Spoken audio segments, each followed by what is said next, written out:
کهکشان مقاومت ایران 1403. تظاهرات هموطنان در برلین و اجلاس جهانی 3 روزه ایران آزاد در پاریس 9 تا 11 تیر به رغم توطئه‌ها و تشبثات و زدوبندهای همه جانبه حکومت آخوندی.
مایک پنس، معاون رئیس جمهور قبلی آمریکا. مردم ایران حاضر نبودند در نمایشی شرکت کنند که فقط به منظور مشروعیت بخشیدن به رژیم در چشم جهان خارج بود. هر کس که رئیس جمهور جدید رژیم ایران شود، یک رژیم ضعیفتر، ناپایدارتر و بیشتر در معرض فروپاشی را به ارث خواهد برد. رژیم ایران به طور خود به خودی به تاریکی ها نخواهد پیوست. تنها یک مقاومت آزموده، سازمان یافته و اثبات شده میتواند تغییر پایدار را به ارمغان آورد. جنبشی که میتواند الهام بخش مردم برای قیام باشد، سابقه‌ای در ایستادگی در برابر رژیم دارد و سازش نمی کند. آماده فداکاری و پرداخت بهای آزادی است. آن جنبش شورای ملی مقاومت ایران است. حقیقت این است که آخوندهای حاکم بر تهران هیچ ترسی بزرگتر از شورای ملی مقاومت ندارند.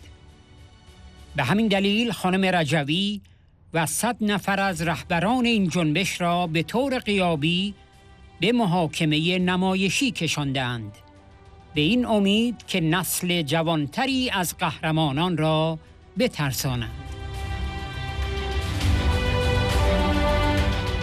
همانطور که رئیسی در قتل عام 1367 نتوانست سازمان مجاهدین را نابود کند، حکومت تهران دوباره در مقهور کردن کانونهای شورشی در ایران شکست خواهد خورد.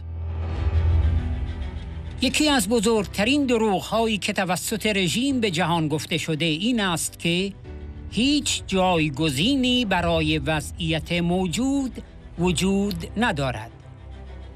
ولی شما همگی می‌دانید که یک جایگزین وجود دارد. جایگزینی به خوبی سازماندهی شده، کاملاً آماده، کاملاً واجد شرایط و دارای حمایت مردمی به نام شورای ملی مقاومت ایران که اصلی ترین بخش آن مجاهدین خلق ایران است. تعقیب و قتل اعضای کانونهای شورشی در سراسر ایران به شدت این جنبش را در تعداد، عزم و الهام بخشی در جهان آزاد تقویت کرده است. مریم رجوی به خاطر رهبری برجسته، دیدگاه و شجاعتش برای جهان الهام بخش است. The incredible Maryam Rajavi, President-elect of the National Resistance Council of Iran, Thank you so much for your absolute dedication, inspired leadership, and total commitment to a free Iran. What a true inspiration you are. And what an incredible display as well, ladies and gentlemen, of support inside of Berlin and from around the world. Honoured guests, it is now a great privilege to introduce a distinguished speaker who has been an unwavering ally of the Iranian resistance in recent years, championing the democratic and humanitarian principles that we all share. As the 48th Vice President of the United States, he has dedicated his illustrious career to public service and the pursuit of justice and freedom. Ladies and gentlemen, the Honourable Mike Pence.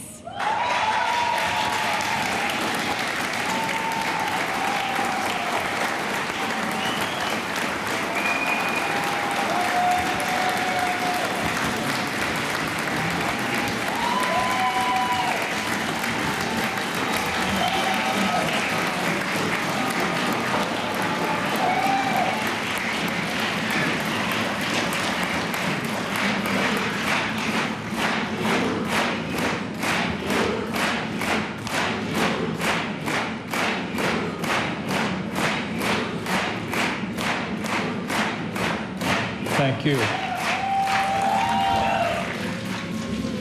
Prime ministers, presidents, military leaders, dignitaries, members of legislatures from around the world, and parliamentarians. I'm former Vice President Mike Pence, and it is my great honor to be here at the Free Iran World Summit 2024.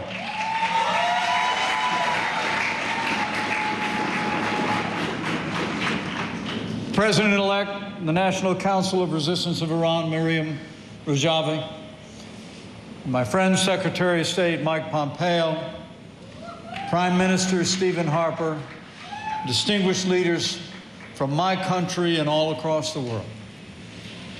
Thank you for standing for a free Iran. It is an honor to be with you all.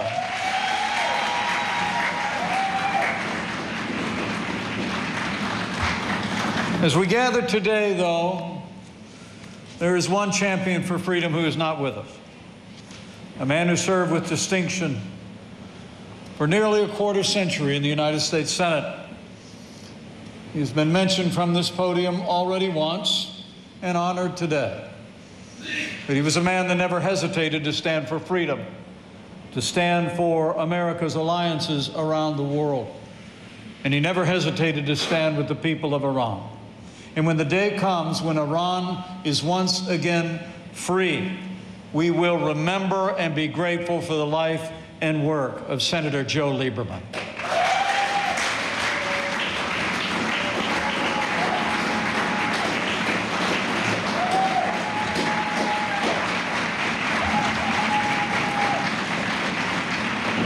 It's an honor to be with all of you here in Paris, but to our friends gathered in Berlin and around the world, especially those risking their lives watching in secret in Iran.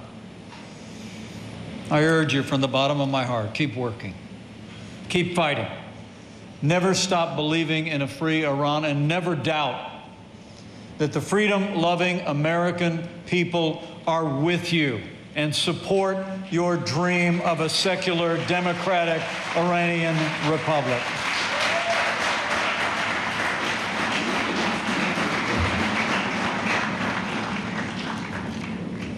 This is now my second time speaking to this gathering. When people ask why I chose to be here, the answer is simple. I want the world to know that because of all of you, the winds of change are blowing in Iran stronger than ever before.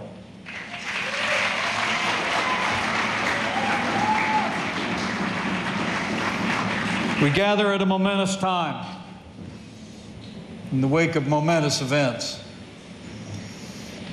I rejoice in the death of no man, but the death of President Ibrahim Raisi.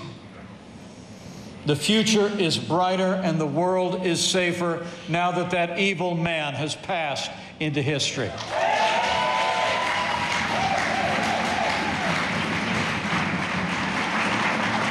I scarcely need to tell anyone here or those looking on, Raisi was a mass murderer.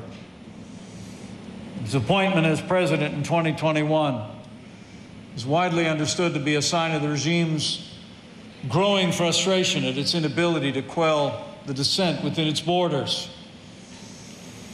His number one job was to shut down the resistance. Because of all of you, Raisi died a failure, because the resistance is stronger than ever before.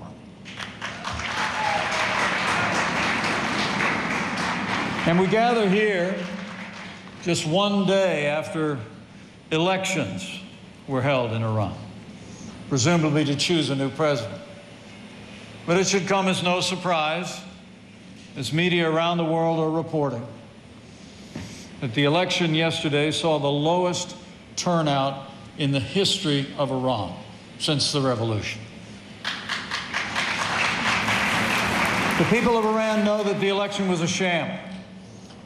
They know that they will never have a real choice under the current regime. And they were unwilling to participate in a charade that only intended to legitimize the regime in the eyes of the outside world. This much we know for certain. Whoever is the new president of Iran, he will inherit a regime that is weaker, less stable, and more prone to collapse than at any point in history. But we know this: the regime will not go quietly into the night of its own accord. That's why only a tested, organized, and proven resistance can bring about lasting change. A movement that can inspire the people to take action, has a history of standing up to the regime, not compromising. A movement that's willing to sacrifice and pay the price that's needed for freedom. The good news is that movement exists. That movement is the National Council of Resistance of Iran.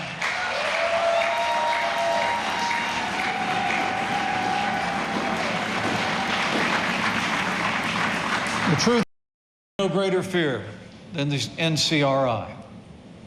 That's why they put Mrs. Rajavi and 100 of the leaders of this movement on phony trials in absentia, hoping to scare a younger generation of heroes, many of whose faces that we just saw on the walls of this gathering.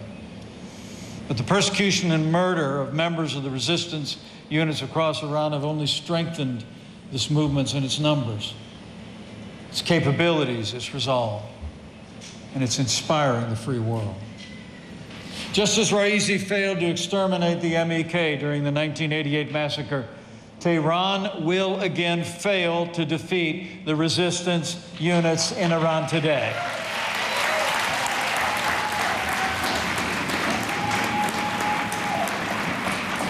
As a former elected leader, as an American citizen, and as a Christian who believes that all people are created in the image of God, the Iranian people have always had a special place in my heart. The American cause, the cause of all democracies, is freedom. And in this cause, we will never be silent. The enduring hope for a free Iran can never be extinguished.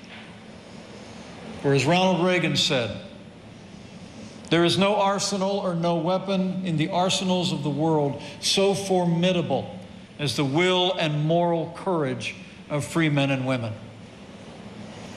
It is clearer to me today than it has ever been before in my 20 years of public service that the people of Iran will someday be free.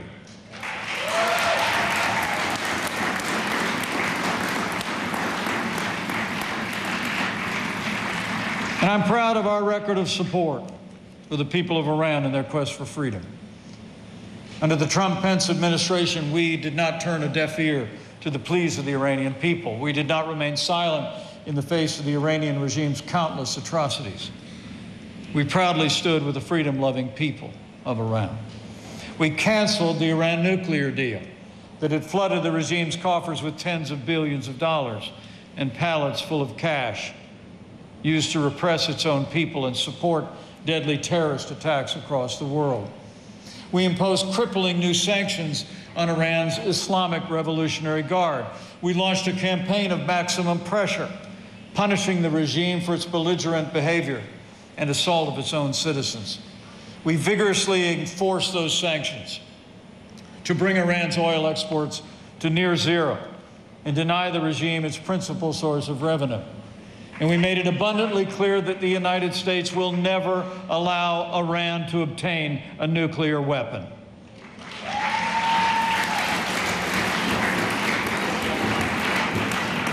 We took all these steps, and we did not hesitate when the time came to stop the world's leading terrorists, and Qasem Soleimani is gone.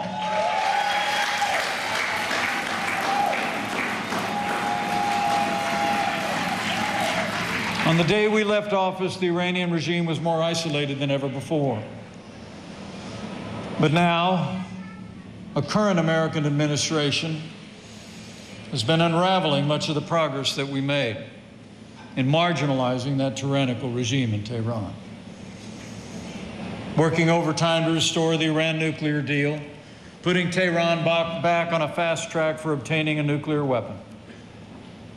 In fact, the Biden administration's even admitted that under a restored nuclear deal, Iran would be capable of amassing enough nuclear fuel for a bomb in less than 1 year, even faster than would have been allowed under the previous arrangement. I say with a heavy heart, these actions by the current American administration are naive and dangerous. But as the American presidential election unfolds before a watching world, our allies and enemies should know this: whatever the condition of our current American leadership, the American people are strong, and any nation that wishes us or our allies ill must know, as President Kennedy said, that the American people always stand ready to pay any price, meet any hardship, bear any burden, and support any friend, oppose any foe, to assure the survival and the success of liberty. I promise you.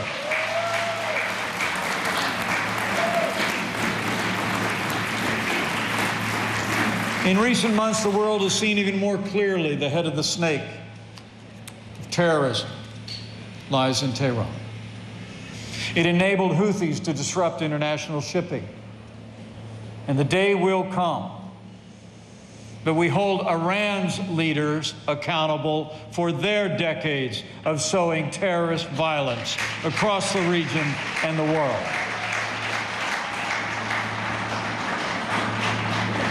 The Iranian regime has never been weaker than it is today. 4 out of 5 Iranians now live below the poverty line. Corruption is at an all-time high. The Iranian people are fed up. And they're ready for change. And they're more united than ever before. You know, hope is a flame in the heart of freedom-loving men and women. And I believe that flame is burning brighter among your countrymen than ever before, thanks to the work of all of you. We stand unequivocally on the side of freedom and the Iranian people and their resistance units. One of the biggest lies of the ruling regime sold to the wider world is that there is no alternative to the status quo. But you all know there is an alternative. Well organized, fully prepared, perfectly qualified, and popularly supported alternative called the National Council of Resistance of Iran, whose main component is called the MEK.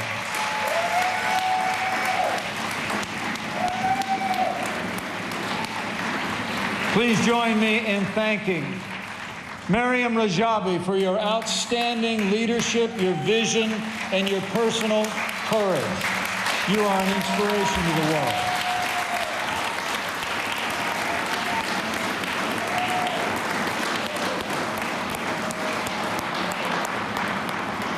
My wife and I have been to Ashraf 3 in Albania. I've spoken with the survivors who sacrificed for freedom. I've looked through the pages of the Book of the Fallen. I know the MEK is ready to lead. I want the wider world to understand that MEK and the NCRI share the same values that Western nations hold dear. Mrs. Rajavi's 10-point plan for the future of Iran will extend political, social, and economic equality to women. It will allow all citizens to prosper and thrive in a free market economy. And the 10-point plan will ensure the freedom of expression, the freedom of assembly, and guarantee the right of every Iranian to live, to work, to worship according to the dictates of their conscience in freedom.